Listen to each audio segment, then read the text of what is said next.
जय हिंद दोस्तों। और अब हम लोग क्या कर रहे हैं कि जो ट्रिग्नोमेट्री का सीरीज चल रहा है उसका पार्ट थर्ड हम लोग पढ़ने जा रहे हैं। और इसमें क्या करेंगे कि हम लोग 8.1 का जो क्वेश्चन था 5 तक जो हम लोग पढ़ लिए थे उसके आगे हम लोग जा करके आराम से सॉल्व करेंगे ताकि आपको सारा का सारा क्वेश्चन समझ में आए। ठीक है, तो चलिए हम लोग वीडियो को जल्दी से स्टार्ट करते हैं, टाइम वेस्ट नहीं करते हैं।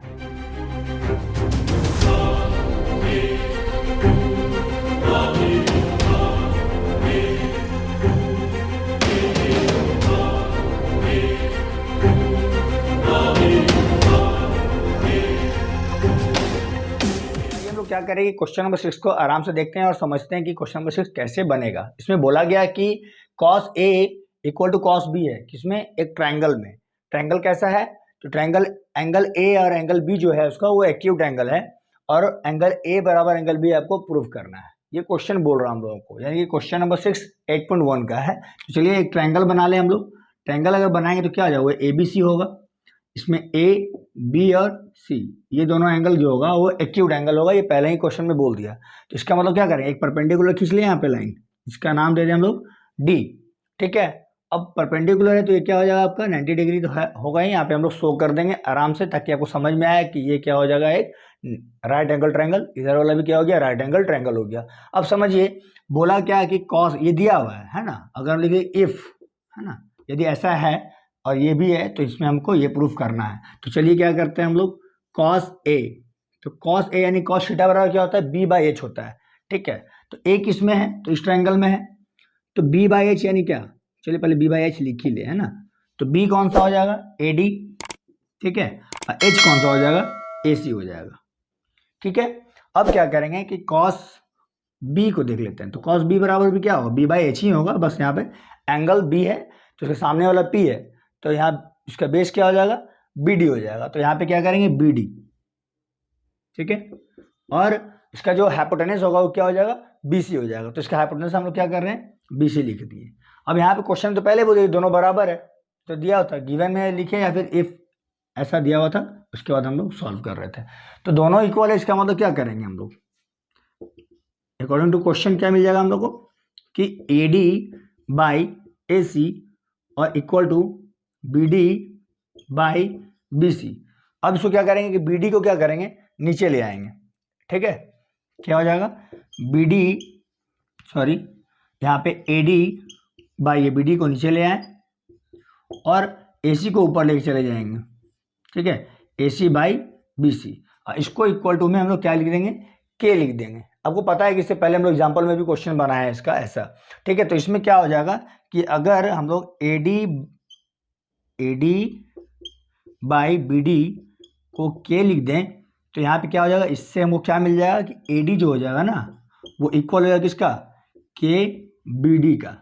ठीक है, आपको ये समझ में आ रहा है, इसका नाम देते चले जाइएगा 1 2, इसका नाम भी दे दीजिए आप 3, ऐसे नंबर नाम दिया हुआ रहेगा तो आपको समझ में आ जाएगा, या फिर नंबर दिया हुआ रहेगा इक्वेशन 1 इक्वेशन 2 इक्वेशन 3, तो आपको सॉल्व करने में आसान पड़ेगा। ठीक है, फिर हम लोग आगे आते हैं। इसमें क्या हो जाएगा आपका कि AC/BC है इक्वल टू क्या हो जाएगा, K हो जाएगा, है ना। तो क्या हो जाएगा, AC किसके बराबर हो जाएगा, KBC का। ठीक है, KBC नहीं है, कौन बनेगा करोड़पति नहीं है, K छोटा सा है यहाँ पे, KBC यहाँ इंटू में। ठीक है, तो इसका नाम दे दिए हम लोग इक्वेशन नंबर 4। आप चाहेंगे तो नाम दे सकते हैं, नहीं तो आपको समझ के भी लिखना होगा, चलेगा। अब क्या करें हम लोग कि यहाँ तो AD और ये जो था हम लोग का इसका चल गया, अब CD का इक्वल करते हैं ना। CD क्या है, इस ट्रायंगल में कॉमन है, इस ट्रायंगल में दोनों पूरा ट्रायंगल में CD क्या है, कॉमन आ जा रहा है। तो CD क्या निकलेगा हम लोग का, एक तो वैल्यू निकल जाएगा CD, यानी कि ये परपेंडिकुलर है तो हाइपोटेनस यानी कि AC का स्क्वायर माइनस AD का स्क्वायर। ठीक है, इसका रूट हो जाएगा, क्योंकि यहाँ स्क्वायर नहीं है, स्क्वायर हटेगा तो वहाँ पे रूट हो जाएगा। सेम टू सेम इसका भी नाम आप दे सकते हैं। ठीक है, ये नंबर अगर हम इक्वेशन का दे रहे हैं तो आप ऐसा नहीं कि बहुत सारा नंबर हो गया तो इतना नंबर क्यों दे रहे हैं, ऐसा कुछ प्रॉब्लम नहीं है। बस नंबर इसलिए दे रहे ताकि आप कभी मेंशन करें आगे सॉल्व करते समय तो प्रॉब्लम नहीं हो आपको। ठीक है, फिर CD निकालिए। इस ट्रायंगल के लिए CD ये था, इस ट्रायंगल के क्या करेंगे, CD इक्वल टू क्या हो जाएगा, रूट अंडर फिर इसका हो जाएगा BC का स्क्वायर माइनस BD का स्क्वायर। ठीक है, अब यहाँ पे देखिए इक्वेशन नंबर 6 हो गया। अब आप नॉर्मली आप देख सकते हैं यहाँ पे कि दोनों सी डी क्या है, कॉमन है, दोनों बराबर हो जाएगा। तो दोनों बराबर हो जाए तो वैल्यू पुट करें, चल दे। तो चलिए हम लोग अब आगे देखते हैं। हम लोग क्या मिल गया था कि इक्वेशन 3 में था हमारा AD इक्वल टू KBD और AC इक्वल टू था KBC और CD हम लोग इससे निकाल लिए थे अभी, जिसका इक्वेशन का नाम 5 और 6 दे दिए, ठीक है। तो एक बात बताइए, CD जो है ये दोनों ट्रायंगल में कॉमन है, इसका मतलब दोनों के लिए बराबर होगा। तो हम लोग लिख सकते हैं कि इक्वेशन जो है वो 5 इक्वल टू क्या हो जाएगा, 6 हो जाएगा। तो दोनों जब बराबर है इसका मतलब CD इक्वल टू CD है ना, क्योंकि कॉमन है। अब CD अगर ये 5 सेंटीमीटर तो इसके लिए भी 5 होगा, इसके लिए भी 5 होगा ना। इसका मतलब क्या हो गया कि रूट अंडर AC का स्क्वायर माइनस AD का स्क्वायर इक्वल टू, ये किसके बराबर हो गया, रूट अंडर BC का स्क्वायर माइनस BD का स्क्वायर, ठीक है। तो यहाँ पे हम लोग देखेंगे कि AC जो है AC के बराबर क्या हो जाएगा, रूट अंडर, यहाँ पे लिख लेंगे हम लोग KBC का होल स्क्वायर माइनस AD किसके बराबर है, तो KBD का, तो KBD का होल स्क्वायर, ठीक है। और इसको जैसा था वैसा ही हम लोग छोड़ दे रहे हैं, तो छोड़ देंगे तो क्या हो जाएगा, BC का स्क्वायर माइनस BD का स्क्वायर। ध्यान दीजिए कि अगर इसको हम ऐसा करके लिखे तो यहाँ क्या हो जाएगा, K स्क्वायर और BC का स्क्वायर होगा माइनस K स्क्वायर और BD का स्क्वायर हो जाएगा। यहाँ पे फिर सेम टू सेम उतार दें, BC का स्क्वायर माइनस BD का स्क्वायर हो जाएगा। इसमें कॉमन क्या आएगा हमारा, तो कॉमन क्या ले लेंगे, दिख रहा है ना, कॉमन यहाँ पे दोनों में K है, तो क्या करेंगे, रूट अंडर K का स्क्वायर, अंदर क्या बच गया हमारा, BC का स्क्वायर माइनस BD का स्क्वायर, है ना, BD का स्क्वायर। और ये किसके बराबर हो जाएगा, जैसा था वैसा ही लिख देते हैं हम लोग, BC का स्क्वायर माइनस BD का स्क्वायर। अब क्या करेंगे कि K स्क्वायर का अगर रूट से बाहर निकालें तो क्या हो जाएगा, K स्क्वायर को रूट से बाहर निकालें तो यहाँ पे क्या आ जाएगा हमारा, K आ जाएगा। और रूट के अंदर क्या बच गया हमारा, BC का स्क्वायर माइनस BD का स्क्वायर इक्वल टू, यहाँ क्या हो जाएगा, रूट अंडर BC का स्क्वायर माइनस BD का स्क्वायर। दोनों क्या सेम दिख रहा है ना, अब देखिए तो दोनों ऐसे और ऐसे करके काट देंगे हम लोग, ठीक है। तो करने के बाद क्या आ जाएगा, K इक्वल टू क्या आ गया, 1 आ गया। जब K इक्वल टू 1 आ गया, इसका मतलब अगर हम वैल्यू पुट करें तो क्या हो जाएगा, AD किसके बराबर हो जाएगा, 1 इंटू BD, यानी कि AD बराबर क्या हो गया, BD हो गया। वैसे ही ये भी तो हो जाएगा ना, AC बराबर क्या हो जाएगा, BC हो जाएगा, ठीक है। AC बराबर BC और AD बराबर BD। इसका मतलब ये दोनों आपस में बराबर, ये दोनों आपस में बराबर है, ये कॉमन तो था ही। इसका मतलब ट्रायंगल क्या हो गया हमारा, ट्रायंगल B ले लेंगे तो फिर दिक्कत हो जाएगा ना, हम लोग आधा लेते हैं। ट्रायंगल AD और C ये सिमिलर हो गया, ट्रायंगल कौन सा, BDC का, BD और C का सिमिलर हो गया।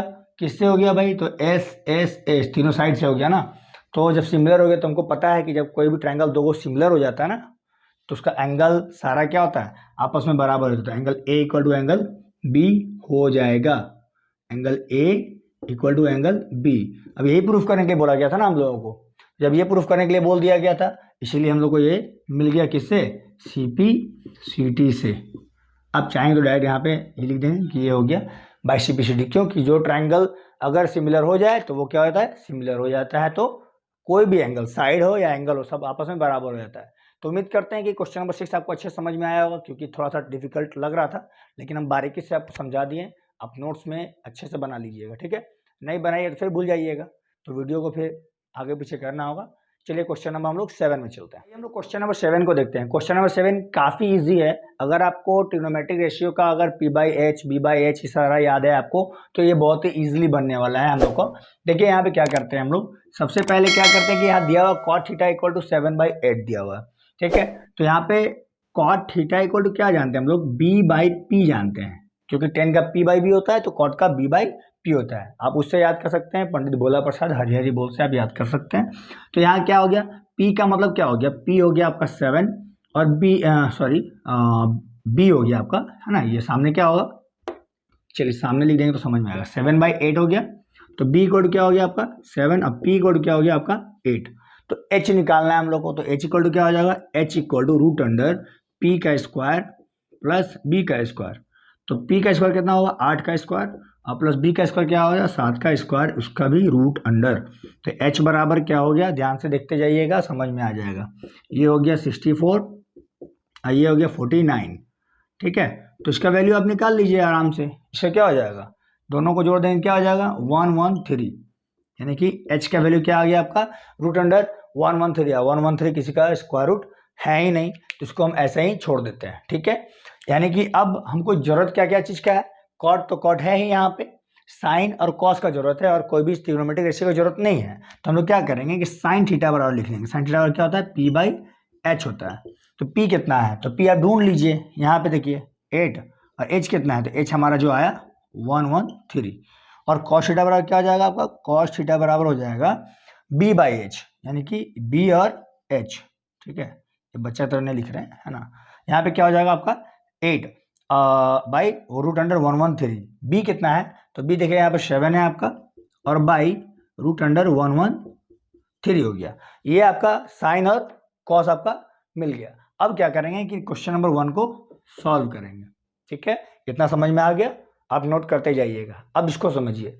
इसको समझने के लिए क्या करेंगे हम लोग, a प्लस बी और a माइनस बी, आप पढ़े होंगे फॉर्मूला होता है a plus B a minus B का फॉर्मूला होता है a square minus B square, ठीक है। अगर आप नहीं पढ़े हैं तो आप यहाँ देख लीजिएगा कि a प्लस बी और a माइनस बी का फॉर्मूला होता है इक्वल टू में a स्क्वायर और माइनस बी स्क्वायर। ये अलजेब्रिक फार्मूला है, ऐसे अलजेब्रा भी पढ़ाएंगे तो आप उस सीरीज में देख लीजिएगा अच्छे से। फिलहाल आपको ये याद करना होगा। तो इसका क्या हो जाएगा, a स्क्वायर यानी 1 का स्क्वायर माइनस बी स्क्वायर यानी कि sine square theta by, same बात नीचे भी होगा, a प्लस बी और a माइनस बी यानी कि a square minus B square यानी कि कॉस स्क्वायर थीटा। यहीं पे वैल्यू पुट कर देते हैं, 1 का स्क्वायर तो 1 ही होगा, माइनस साइन थीटा, तो साइन थीटा का वैल्यू कितना है, ये वाला, ठीक है। इसको वहाँ पे हम लोग रख रहे हैं, 8 बाई क्या हो जाएगा रूट अंडर 113 का होल स्क्वायर बाई, सेम काम करेंगे यहाँ पे 1 का square 1 minus cos square theta का वैल्यू क्या होगा 7 बाई 11 रूट अंडर 113 यानी 7 बाई रूट अंडर 113 का होल स्क्वायर। सॉल्व कर दीजिए ना आसानी से, क्या हो जाएगा यहाँ पे 1 माइनस इसका क्या हो 64 by 113 by 1 minus 49 by 113। Solve कर रहे हैं, सिर्फ गौर से कीजिए। इस यहाँ तक अगर आपको समझ में आ गया तो ये सब सिर्फ सॉल्यूशन है, आप खुद से भी कर लेंगे तो हो जाएगा। लेकिन चलिए हम सॉल्व कर दे रहे हैं, इसको इससे मल्टीप्लाई करेंगे ना, एलसीएम उलसीएम वगैरह लेकर के 113 और 113 को 1 से मल्टीप्लाई करेंगे क्या आएगा 113 माइनस 64 बाई, यहाँ पे भी वही काम करेंगे, एलसीएम ले लेंगे। ध्यान से देखिएगा, ऐसा नहीं देखिए सारा एक जगह मिला हुआ है, ऐसा कुछ नहीं है, गौर करिए समझ में आ जाएगा। इसको हम लोग क्या कर रहे हैं, इसको इससे मल्टीप्लाई करेंगे क्या 113 माइनस 49 बाई 113। चलिए इसको सॉल्व करते कंप्लीट करके बगल में, तो क्या हो जाएगा ध्यान से 113 में 64 जाएगा, यानी कि 113 में 64 घटेगा, यानी कि माइनस करेंगे तो क्या आ जाएगा 49 आ जाएगा बाई 113, ठीक है। इसका है ना ये वाला 49 और ये 113 यहाँ पे हम लोग लिख दिए, ठीक है। अब यहाँ पे आ रहे हैं, इसका क्या हो जाएगा 64 बचेगा और 113, ठीक है। इसका 64 बचा यहाँ पे, इसका तो जैसा था 113 लिख दिया, यानी कि 113 113 मतलब डिजिट नंबर नहीं बोल रहे हैं। तो ये और ये कट गया, आपका क्या बचेगा, इसका हो जाएगा आपका 49 बाई 64, ठीक है। यानी कि क्वेश्चन नंबर 1 का जो वैल्यू था, मतलब जो आंसर आया वो आया 49 बाई 64, ठीक है। क्यों, क्योंकि अब ये कट गया और ये पलटने के बाद भी वो क्या होता है नंबर वही आता हमारा। अब बात करें क्वेश्चन नंबर 2 में, तो क्वेश्चन नंबर 2 का हमको तो लगता है ऐसे भी मोड़ के बता देंगे तो आंसर आ जाएगा।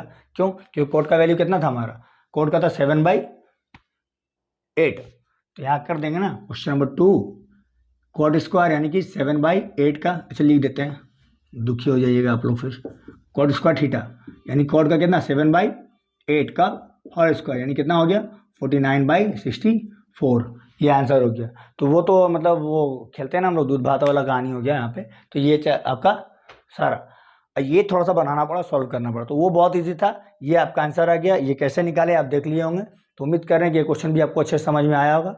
नहीं समझ में आ रहा तो कमेंट बॉक्स में बताइए, और समझ में आ जा रहा तो भी कमेंट बॉक्स में बता दीजिए, ठीक है। चलिए क्वेश्चन नंबर हम लोग 8 की तरफ चलते हैं। हम लोग क्वेश्चन नंबर 8 को देखते हैं। क्वेश्चन नंबर 8 में बताया गया है, पूछा जा रहा है आपसे कि अगर 3 cot A = 4 है, ठीक है, तो क्या ये दोनों आपस में बराबर होगा या नहीं होगा, है ना, पूछा है ये इक्वल टू ये और नॉट, यानी कि अगर ये दे दिया है और ये दोनों अगर बराबर हो रहा है कि नहीं हो रहा आपको आंसर में बताना है। तो चलिए चेक कर लेते हैं, कितना देर लगेगा चेक करने में, चलिए चेक करते हैं। तो यहाँ पे क्या हो जाएगा, 3 cot a इक्वल टू 4, तो cot a इक्वल टू क्या हो जाएगा, cot a इक्वल टू 4/3, यानी कि cot थीटा बराबर क्या होता है, b बाई पी। तो हम भी भूल जा रहे हैं ना बार बार, चलिए कोई बात नहीं। तो यहाँ पे देख लें आप लोग का कि b इक्वल टू कितना हो गया 4 और p इक्वल टू कितना हो गया आपका 3, तो h इक्वल टू क्या हो जाएगा, तो हम लोग निकालते हैं ना, h equal to root under p का स्क्वायर प्लस b का स्क्वायर, यानी कि h equal to root under p, यानी कितना 3 का स्क्वायर प्लस यहाँ क्या हो जाएगा 4 का स्क्वायर। तो आसानी से निकल गया, यहाँ 9 है, यहाँ पे 16, यानी कि रूट अंडर 25। h का वैल्यू क्या निकल गया आपका, h का वैल्यू आ गया आपका, आपको पता है कि स्क्वायर रूट कितना होता है 25 का 5 होता है, तो ये आपका h निकल गया। ठीक है, अब बात करते हैं हम लोग सॉल्यूशन का।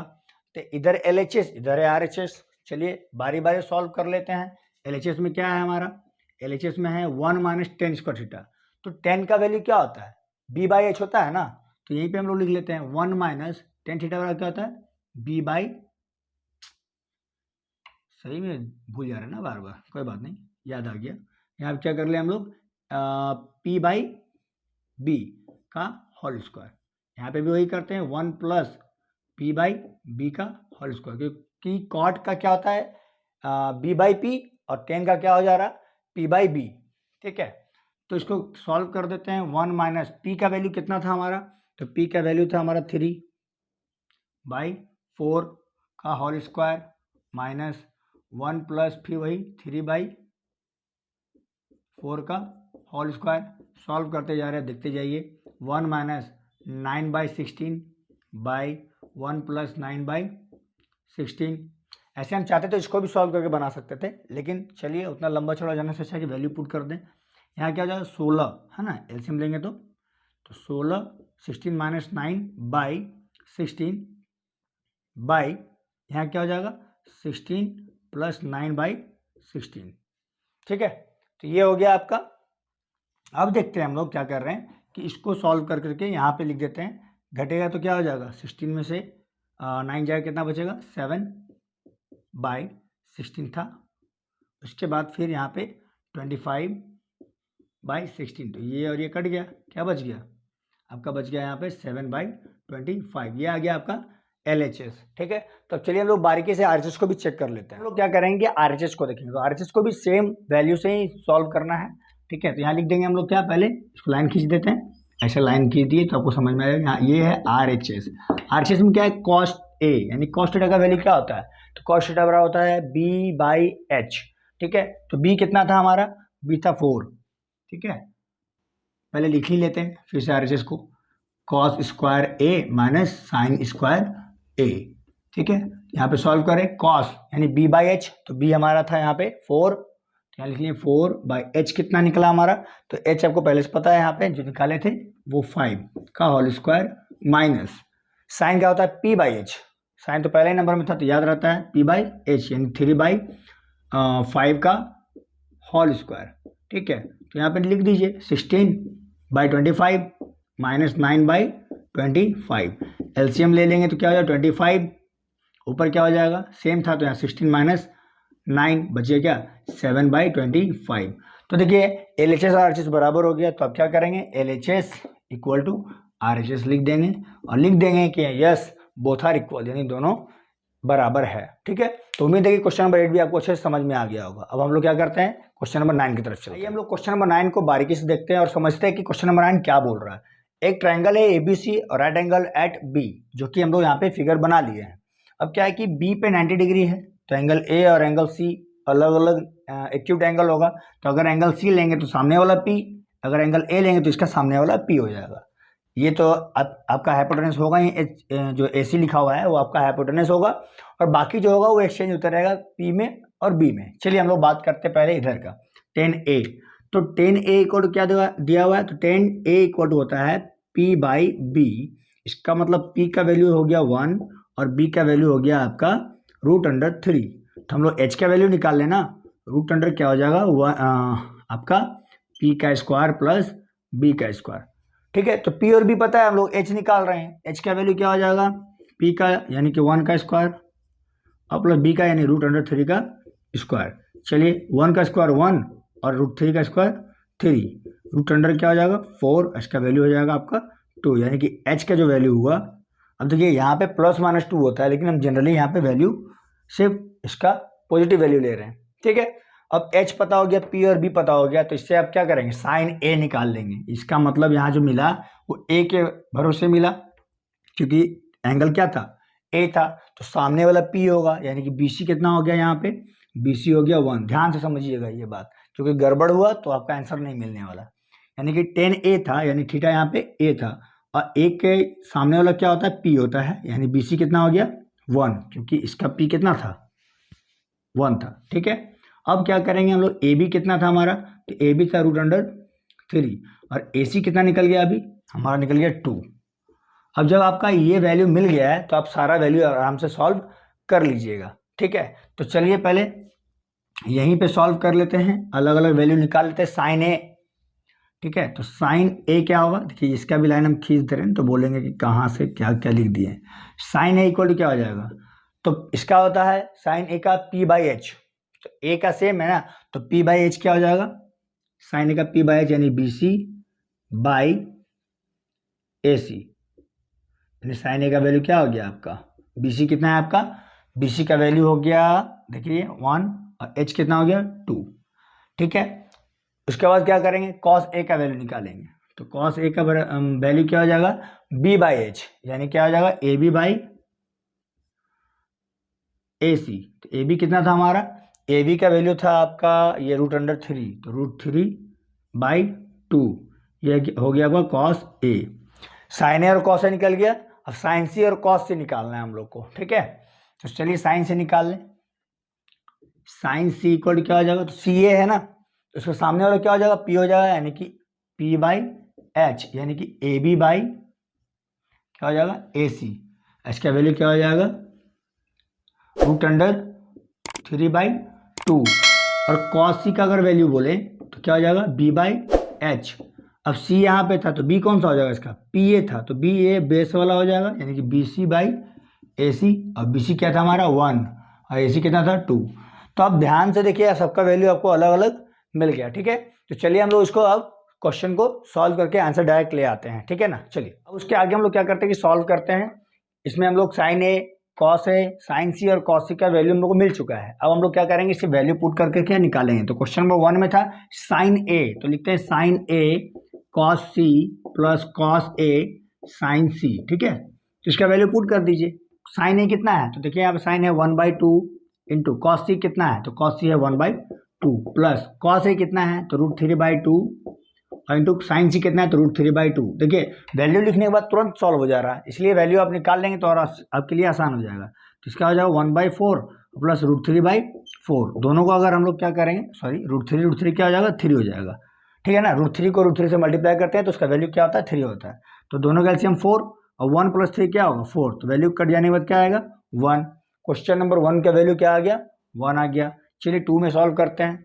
यहाँ पे क्या लिखा हुआ है 2 का, यहाँ लिखा हुआ है कॉस ए और कॉस सी माइनस साइन ए और साइन सी। तो चलिए सॉल्व कर ले। कॉस ए का वैल्यू कितना है, तो कॉस ए का वैल्यू रूट 3/2। ठीक है, और कॉस सी का वैल्यू कितना है, तो कॉस सी का वैल्यू क्या है 1/2 माइनस साइन ए का वैल्यू कितना है, तो साइन ए का है 1/2, और साइन सी का वैल्यू कितना है, तो रूट 3/2। ठीक है, तो आराम से इसको क्या करेंगे रूट 3/4 माइनस रूट 3/4, तो वैल्यू करने के बाद क्या आ जाएगा, इसका वैल्यू 0 आ जाएगा। ठीक है, क्योंकि दोनों माइनस हो गया आपस में। तो आपका वैल्यू क्या हो गया, क्वेश्चन नंबर जो हम लोग अभी बना रहे थे क्वेश्चन नंबर 9, उसका वैल्यू जो है, उसका जो सॉल्यूशन है, इस तरह से हम लोग करके आसानी से निकाल लिया। अगर आपको समझ नहीं आ रहा होगा तो आप एक बार फिर से रिपीट करके इस क्वेश्चन को देख लेंगे तो आपको अच्छे से समझ में आ जाएगा। अगर नहीं समझ में आ रहा तो क्वेरी के लिए आप कमेंट बॉक्स में जरूर बताइए, ताकि हम इसका फीडबैक आपको अच्छे से दे सकें। ठीक है, तो चलिए क्वेश्चन नंबर 10 की तरफ चलते हैं। हम लोग क्वेश्चन नंबर 10 को देखते हैं। क्वेश्चन नंबर 10 जो है वो काफ़ी हम लोग एग्जाम्पल में भी बनाए इस तरह का क्वेश्चन, काफ़ी थोड़ा सा कॉम्प्लिकेटेड टाइप का लगेगा बट वैसा है नहीं। चलिए हम लोग देखते हैं कि एक ट्रायंगल बनाते हैं यहाँ पे क्वेश्चन जिस तरह से बोल रहा है कि एक ट्रायंगल है, ठीक है, और क्यू पे 90 डिग्री है, यानी क्यू ये हो गया आपका, और पी और आर ये, यानी कि पी क्यू आर एक आपको ट्रायंगल मिल गया है, जिसमें P R plus Q are दिया हुआ है 25 और पी क्यू दे दिया है, यानी कि ये आपका दे दिया है 5 सेंटीमीटर, ठीक है, ये आपका 5 सेंटीमीटर हो गया। तो हम लोग क्या करें कि अकॉर्डिंग क्वेश्चन, जो क्वेश्चन में दिया हुआ है हम लोग उसके हिसाब से हम लोग क्या करेंगे कि P R plus Q R equal to 25 है, तो क्या हो जाएगा, पी आर निकल जाएगा हमारा यहाँ पे 25 माइनस क्यू आर करके हम लोग निकाल लिए। अब क्या करेंगे, इसका नाम दे दिए 1। नाम देने के बाद क्या करते हैं हम लोग, इसका वैल्यू निकालेंगे, क्या हो जाएगा, पी आर का पाइथागोरस थ्योरम जब यूज़ करेंगे यहाँ पे, तो पी आर का स्क्वायर इक्वल टू क्या हो जाएगा, पी क्यू का स्क्वायर प्लस क्यू आर का स्क्वायर। चलिए हम लोग सॉल्व कर लें इसको। पी आर का स्क्वायर क्या होगा, तो पी आर हम लोग का वैल्यू जो है ये यहाँ पे 25 माइनस क्यू आर का होल स्क्वायर होगा, इक्वल टू यहाँ हो जाएगा पी क्यू का वैल्यू कितना है हमारा, तो पी क्यू का वैल्यू दिया हुआ है आपका 5 सेंटीमीटर। चलिए 5 सेंटीमीटर यहाँ पे लिख लेंगे, 5 का स्क्वायर, और क्यू आर को क्यू आर ही रहने दिए, ठीक है। सॉल्व करते हैं अगर, तो इसका हम लोग ए माइनस बी का होल स्क्वायर का फॉर्मूला हम तोड़ेंगे, और ए माइनस बी का होल स्क्वायर क्या होता है, ए स्क्वायर, यानी कि 25 का whole square plus B square यानी क्यू आर का होल स्क्वायर और माइनस 2ab, तो 2a में 25 है और b यानी कि क्यू आर है, इक्वल टू इसका 5 का स्क्वायर कितना होगा, 5 का हो जाएगा यानी कि 5 का 25 प्लस क्यू आर का स्क्वायर। अब क्या करेंगे, क्यू आर दोनों क्या होगा, कट जाएगा, क्यों, दोनों इक्वल के अपोजिट साइड में है और सेम साइन में है, साइन में है ना, दोनों साइन सेम है ना, प्लस प्लस, और इक्वल के दोनों अपोजिट में है, ये पहले भी बता चुके हैं हम आपको। तो क्या करेंगे, आप सॉल्व करेंगे, इसका हो जाएगा 625, यहाँ पे हो जाएगा -50 क्यू आर, है ना, यानी कि 50 क्यू आर यहाँ पे हम लोग लिख लिए। इसके बाद यहाँ पे लिख लेंगे 25।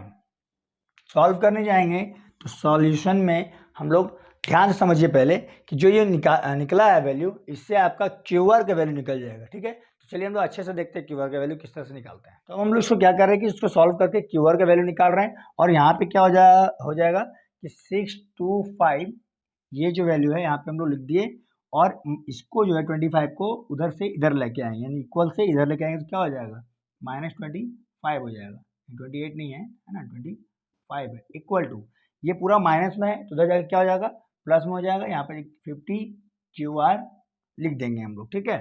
अब सॉल्व करते हैं तो यहाँ क्या हो जाएगा, 600 हो जाएगा, और यहाँ पे 50 क्यू आर होगा, तो इससे कट जाएगा ना, कितना बार में, इससे कट जाएगा आपका 12 बार में, यानी 12 टाइम में, यानी क्यू आर कितना आ गया आपका, 12 आ गया, ठीक है। क्यू आर का वैल्यू मिल गया हमारा, तो क्यू आर मिल गया तो पी आर भी मिल जाएगा हम लोग को। पी आर इक्वल टू क्या था हम लोग का, 25 माइनस क्यू आर था, तो 25 और माइनस क्यू आर कितना है, 12, यानी कि पी आर का वैल्यू क्या हो जाएगा, पी आर इक्वल टू 13 हो जाएगा, यानी कि ये भी हमारा निकल गया। तो क्यू आर निकल गया, पी आर निकल गया, और पहले से पी क्यू दिया हुआ था, यानी कि पी आर कितना निकला हमारा 13, और ये कितना निकल गया 12, ठीक है। तो चलिए यहीं पे सारा सॉल्व कर दे, साइन पी का वैल्यू पूछ रहा, ठीक है। तो साइन पी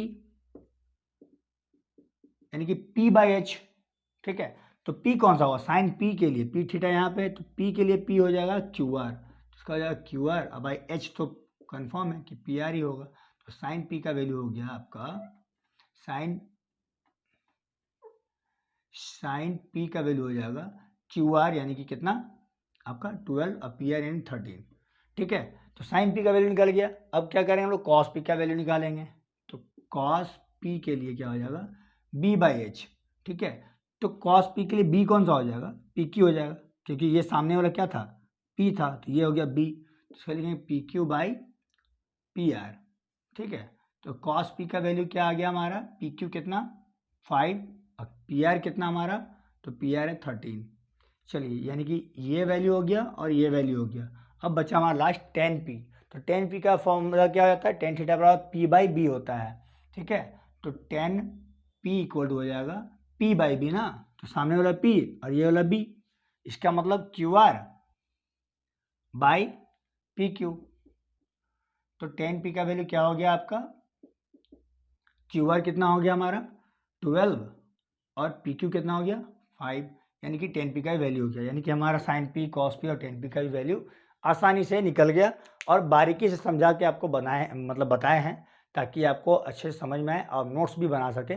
ठीक है, जल्दी जल्दी नहीं बताया आपको, ताकि आप एग्जामिनेशन में भूलें ही नहीं और अच्छे से रिजल्ट भी कर सके, क्योंकि मैथमेटिक्स बहुत इंपॉर्टेंट होता है सभी के लिए। ठीक है, तो चलिए हम लोग लास्ट क्वेश्चन नंबर 11 जो कि ट्रू फॉल्स है उसको देखते हैं। अब क्वेश्चन नंबर 11 जो है वो ट्रू फॉल्स है। ट्रू फॉल्स के लिए आपको सिर्फ स्टेटमेंट को समझना होगा और स्टेटमेंट में आप ट्रू और फॉल्स का आंसर दे सकते हैं। तो जो उसमें क्वेश्चन नंबर 11 में 5 क्वेश्चन है, वो उसमें जो पहला क्वेश्चन है उसका आंसर जो है आपका वो फॉल्स है। सेकंड का जो आंसर है क्वेश्चन नंबर 11 का जो 2 है उसका आंसर है आपका ट्रू, और थर्ड का जो क्वेश्चन का आंसर है वो है आपका फॉल्स। उसके बाद फोर्थ का भी आंसर का जो है आपका जो क्वेश्चन है उसका आंसर है आपका फॉल्स, और लास्ट जो है क्वेश्चन नंबर 5 11 का 5 उसका भी आंसर आपका फॉल्स ही है। क्योंकि इसका स्टेटमेंट आपको डिक्लेयर करना होगा, बेहतर से पढ़ना होगा, समझ करके आप उसका ट्रू फॉल्स का आंसर दे सकते हैं। इसके लिए आपका मतलब उसको बोलते हैं एनालिसिस करना होगा छोटा छोटा चीज़ को और डीपली बनाना होगा, जबकि ट्रू फॉल्स आपके लिए काफ़ी आसान होता है, ये स्टेटमेंट के तौर पे है। ठीक है, तो उम्मीद करते हैं कि आपका ये 8.1 कंप्लीट हो गया होगा और आसानी से आप नोट्स भी बना लिए होंगे। ट्रू फॉल्स में अगर कोई प्रॉब्लम होगा तो आप एक बार फिर से कमेंट बॉक्स में बताइए, कोशिश करेंगे कि ट्रू फॉल्स को स्पेशल से लेकर के आएँ आपके लिए। ठीक है, तब तक के लिए जय हिंद, जय भारत।